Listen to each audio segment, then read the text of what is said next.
So I've had a few people ask me why I put my solar panels on the ground. Today, I'm going to show you one reason why.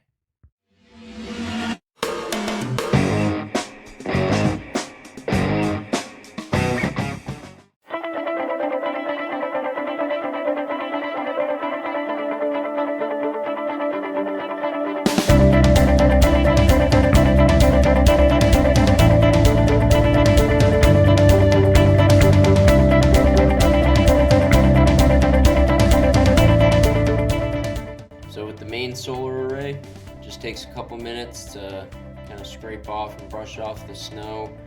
As you can see, got quite a bit of snow that builds up every few days. And the temporary panels I have over here, they've actually been holding up pretty well. Clean those off as well. A lot of snow has been dropping the past few days, so.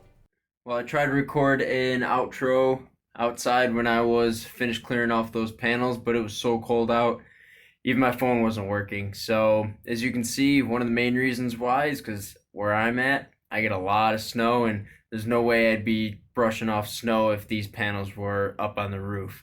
And just clearing the snow off like that, sun will pop out, 10-15 minutes will clean up, melt away any of the little bit of ice that's still on there, and we'll be good to go making power. So thanks for watching, and I'll see you next time.